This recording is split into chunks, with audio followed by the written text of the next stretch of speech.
Hi, everybody. I'm Kevin Ioli from Yahoo Sports, and I can say this definitively. I am not the toughest guy in the MMA media, far from it. But the guy that is my next guest may very well be the toughest media person on the planet, certainly the toughest MMA person on the planet, Mike the Truth Jackson. How are you, Mike? Oh, I'm doing well, Kevin. How are you? I'm doing great, especially having you on. We had a fun time. You and I were on Ariel Helwani's show, the MMA Beat, Yeah. a while back. You did a great job on that, so it's nice to reconnect.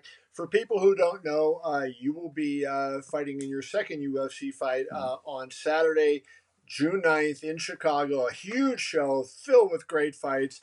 You're going to be fighting former WWE champion CM Punk. Phil Brooks is his real name. You'll be fighting CM Punk on that show in the opener of the pay per view for people who don't know. So let's start with this. You're coming under a lot of heat for this. A lot of people, a lot of respected people. I see on your Twitter that you're responding to a lot of people. Is it tough mentally as you're trying to get ready for a fight that you're having to deal with all the criticism that comes with you shouldn't be on the show, you shouldn't be in the UFC, you shouldn't be on the pay per view, all that outside noise? Does it bother you at all? Not at all. Not at all. For me, I'm a professional, and I understand that. Well, let me rephrase. I feel I've grown in the past few years just as a person. And I've realized that even outside the fight world, I've realized that people are going to have their opinions and they're going to say these things. And I can't let it bother me, especially with, the political climate right now. People just like to talk. And I've learned that over these past few years that they're going to have their opinions, and I can't worry about changing those. Now, if things that I say and do happen to convince people otherwise and help them, change their opinions and grow as people, then I'm all for it. But I've learned that I can't engage with a lot of these people and sort of force my opinions on them. Sure. It's all on them. So at the end of the day, people are going to say what they say, and I can't let it get to me. I can't lose sleep over it. Well, let's talk about your career. You're 4-0 as a pro boxer. You've had three second round knockouts, one third round knockout, so 4-0 with four KOs. Fighting as basically a light heavyweight in boxing at essentially 175 is what I see, right? That's fair assessment that where you've been as a light heavyweight as a boxer. The most of them been at 65. I did take one at about 75. That was a catch weight. But most of my fights have been at 65. So running super middleweight range as a Mhm. boxer, you are 0-1. So a lot of people I think will remember your fight in the UFC with Mickey Gall. That was kind of the fight to get to CM Punk in the first place, and Mickey submitted you in that. What? Let's start there. What did you learn from your first UFC experience that's going to make you better for your second? Well, that fight, there were things that played into it. Not to make excuses or anything like that, but it was a short notice fight. And look, Mickey's good, man. I He's agree. a skilled opponent, and we've seen what he's done since the fight. He beat a good friend of mine in Sage Northcutt. He did lose a decision to Randy Brown, but Randy Brown is very experienced, and he didn't get finished. So that says a lot about him as a fighter and his skills. But as far as things that I've learned since then, the one thing I didn't necessarily prepare for was sort of the pressure of being in the UFC. For me, I enjoy. Well, first, I'm an entertainer. I love being in front of the crowd. I love being in front of the camera. But there's pressure that, and I don't even think it was necessarily the UFC pressure. What I learned from it is that there was a lot of pressure coming on from, like, say, I was representing a city, I was representing a state in this particular fight. And I want to say that's what got to me. It wasn't necessarily the crowd or anything like that. I remember my second amateur fight. I fought in Louisiana on I want to say, I know Dustin Poirier was on the card. I couldn't remember if he headlined or what, but I fought in the Coliseum in front of 10,000 people. And there's now at the city, I have family from there, but those people didn't know. It was like Lafayette, Louisiana. Um, but for me, there was no pressure even going into this guy's hometown. I got the booze, and I played the heel role fairly well. But I didn't let that get to me. But in the UFC, it was a little bit different as far as you have, it was, again, it was like the city was on my back. You're You fighting know, in the fight capital of the world on a fairly big fight weekend, with a lot of people watching on national yeah. television, and you had precious little MMA experience. And that was the other thing too, being in the fight against Mickey Gall. At the time, even when I came back, it was, for me, it was almost like a crash course getting back into MMA. I had taken quite a bit of time off. I was doing boxing and kickboxing and things like that, and then I set out probably about 8 weeks. I had a nagging injury. My doctor said, "Hey man, you got to take some time off, let it heal." Well, it was like 8 weeks I took off. I was in the gym getting back into MMA for about 4 to 5 days, and that's when I got the call. And so then I'm like, hold on, a month's notice. And so it was really a sort of a crash course to get back into MMA. And again, Mickey Gall's no slouch, you know what I'm saying? So he's a very talented fighter. And, I don't think I had enough time to prepare for what he had, for me. So again, at the end of the day, it is what it is. For me, I learned that, I have to prepare a little bit better to get back into MMA, and that's really what it was. Well, I want to make a statement and maybe get your reaction to it, and we'll go down this path.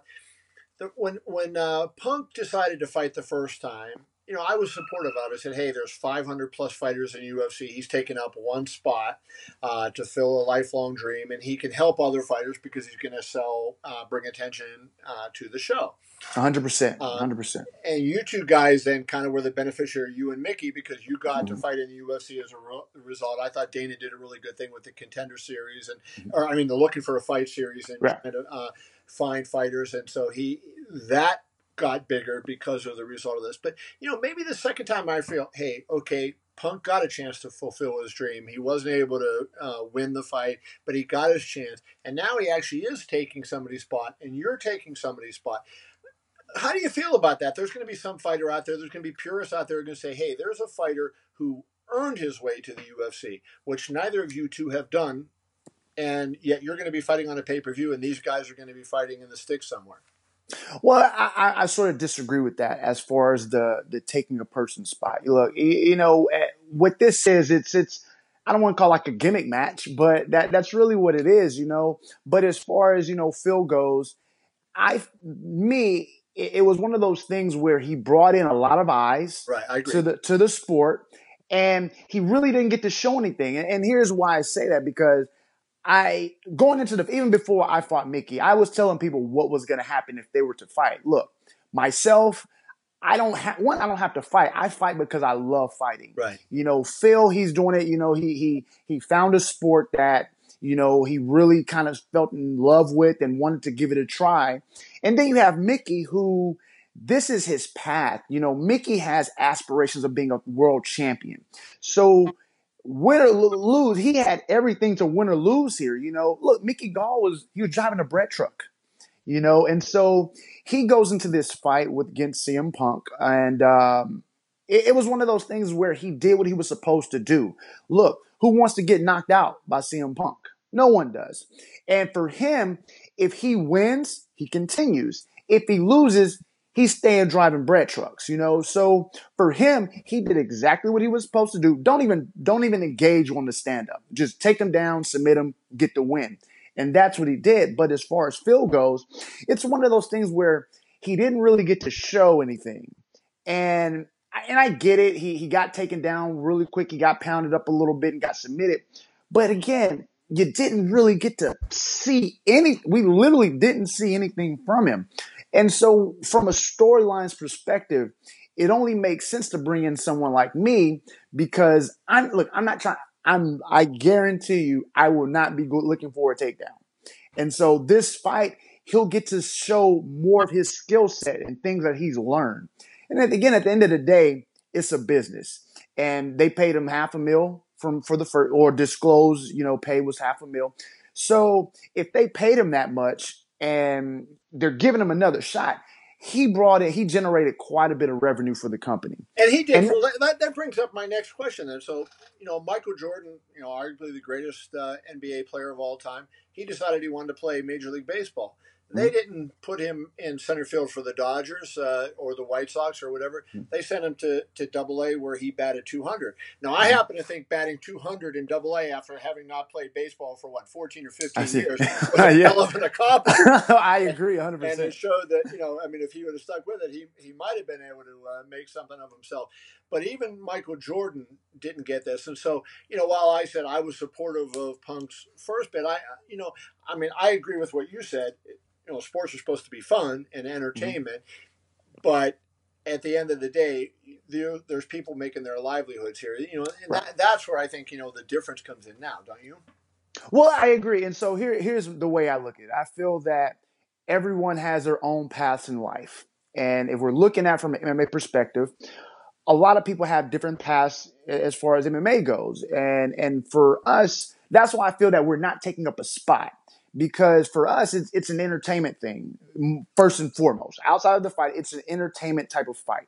We're not going in here to get a win. We get a win and then, all right, man, let's go on a title run. Neither one of us are trying to do that.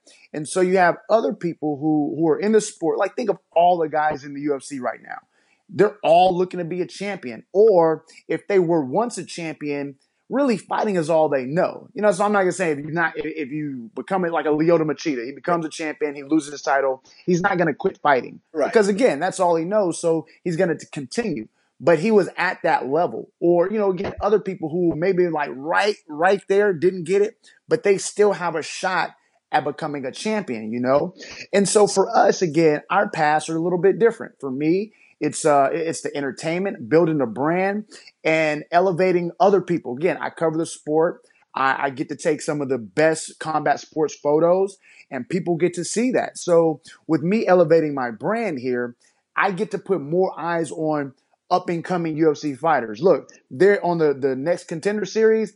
I know at least 10 people on there that I've shot or I've covered of some sort who are on this show. And so if you get to, and now a lot of people don't even know who these guys are, right? But if I'm getting more eyes on me, people are going to see this. There's a guy, and his name is Juan Adams. They call him the Kraken. He's a heavyweight prospect out of Houston, talented fighter. And this is a UFC caliber guy, right? Now, he's going to go in the Contender Series. No one really knows who Juan Adams is. But if they're following Mike the Truth on his social media and watching his videos and blogs, they're going to know who this guy is. I was there when Sage Northcutt made his debut.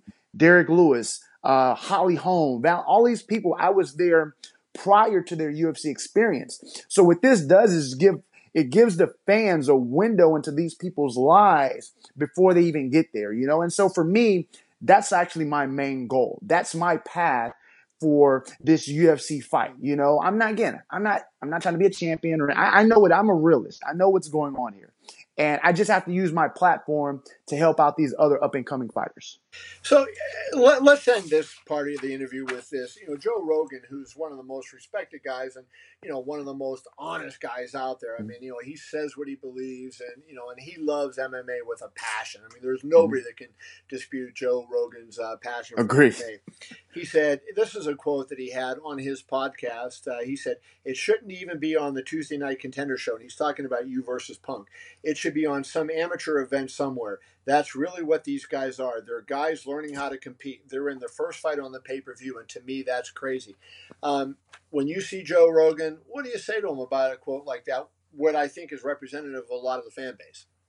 Well, I respect Joe's opinion, but what everything that he's saying as far as like the amateur, it's ignorance, And again, I understand that, from a fighter's perspective, a lot of people don't know who I am on the grander scale of MMA. I'm a known figure in Houston especially, but in more the South, the Texas, Louisiana, Oklahoma market, and that's all that is. And I agree with him to the point where we shouldn't even be on the Contender Series. And not to say that I don't belong, because I feel that even on the Contender Series, I could compete with some of those athletes as well with my current skill set. But saying that, I'm an amateur and all this is just because he doesn't know who I am. And I really don't expect him to, because out of all of the fighters in the country, there are fighters who are probably, I don't know, 10-0, 15-0. They're legacy champions, you know what I'm saying? That Joe Rogan doesn't know about. If you just look at it on paper. But if he did his due diligence and just took 5 minutes to even Google my name, and he would see, like you did, he would see the box rec. He would understand that even in kickboxing, I fought on a legacy card and got a knockout win there, He would understand that I'm more than that. But again, it's the CM Punk name that everyone is gravitating to. And I'll agree 100%. CM Punk at best is an amateur, and what a lot of people don't understand that are criticizing this, they're getting caught up in these whole CM Punk name and this icon. If you take the names away, if you take CM Punk, if you take Mike Jackson out of it, you have Fighter A and Fighter B. Fighter A, you have someone who's been training a decade in this sport. He has an undefeated boxing record, undefeated kickboxing record. All of his wins come via knockout. The only MMA loss as a professional comes against a legit brown belt who's good, who is solid prospect in the UFC. Then you take Fighter B, who's had one MMA fight, very limited training experience. And again, he's an amateur at best. So if you take the names out of it, you have Fighter A and Fighter B. It's like there is no comparison. You understand? And so that's how I'm looking at this fight. And that's the other reason I call him Phil.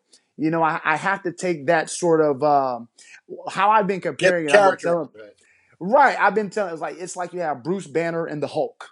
CM Punk is the Hulk, and you have to take that power away from him. And he's just a guy, and so that's what I've done. And I look at it as such. And again, I feel you have a professional fighter in myself, taking on an amateur fighter. And we're going to see the difference. Let's go, because here's the thing I think is interesting. Anybody who's watched this interview to this point knows you're a smart, entertaining guy. You know how to promote. There's a lot of good things you can do. You've been in the media. You have a career if you choose to pursue it and do something. You could get a podcast. You could do a lot. I do have a podcast. Right, I know that. The truth about stuff. I know you have a podcast. But I'm saying, there's all these things that you could do to be successful and help the sport of MMA and earn a living for yourself. Fighting is a hard way to earn a living, and especially for those on the fringes, which, in all due respect, you would be. You get in there and you fight guys, and man, it's tough. And so why not put your energy, Mike, into the thing that you're clearly good at, and being a media member and doing a podcast and shooting photos and being a promoter and all those type of things, as opposed to taking the punishment and putting your body through this risk that you face if you go on in a career, whether you fight again in the UFC or not, as a boxer, as a kickboxer, or whatever it may be. Why put yourself through that when you have so many other talents? Because I love it. I love it. My mother always tells me, she's like, yo, something is wrong with you. Like, you're a little bit crazy. And I'll agree 100%. It takes a special kind of person to willingly step into a situation where you have another human being of roughly your same size trying to take you out of some sort. But as far as, this particular fight, it was one of those things. Look, man, this is an opportunity of a lifetime. When people say I won the lottery, I agree 100%. This is one of those, again, going back to Fighter A and Fighter B, you have a professional fighter taking on an amateur fighter, and there's going to be a lot of money on the line. And what I'm going to do with that money is reinvest into the business, reinvest into the brand. We're going to take the brand to another level. And that's how I looked at it. I looked at this as a wise investment as far as me training and preparing for this fight. It was an investment. And on June 9th, I'm going to see the return on that investment. And again, the Mike the Truth brand is going to elevate, and everyone like the Sage Northcutts, the Derek Lewises who are up and coming right now, they're going to come along with me. Let's wrap up with this. Let's actually talk about the fight. You've referenced a couple times standing up, and you said you guarantee you will not try to take him down. he is a grappler, and I know he's working at with Duke Rufus, who is a terrific striker. Mm-hmm. So you would think that, hey, he's going to try to parry your strikes and then get you to the ground where he can out grapple you. Mm-hmm. Do you feel like it's going to be an entertaining fight? I mean, for what it is, do you feel like however long it lasts, that the fight will be something fans will say, hey, you know what, it wasn't that bad? 100%. Here's the thing, and you covered boxing for many years. It takes a lot of time to sort of develop in striking. You don't just wake up and say, yo, I'm going to be a boxer. Right. You have to put the time in. And for Phil, this whole ride has been a crash course for him. Look, again, I've been training for 10 years, and I know he's been training off and on for around, 5 years? I'll give him 5 years. But in that time, you have to factor in he was still wrestling in the WWE. You have to put in the wear and tear on his body that professional wrestling did. We have to factor in his age. He's an older guy. We have to factor in that he's coming off back surgery. And then on my side, look, I'm an athlete. He's not athletic. He's not an athlete. Look, I've done baseball, basketball, football, swam, tennis, track, on top of fighting. I'm an athlete.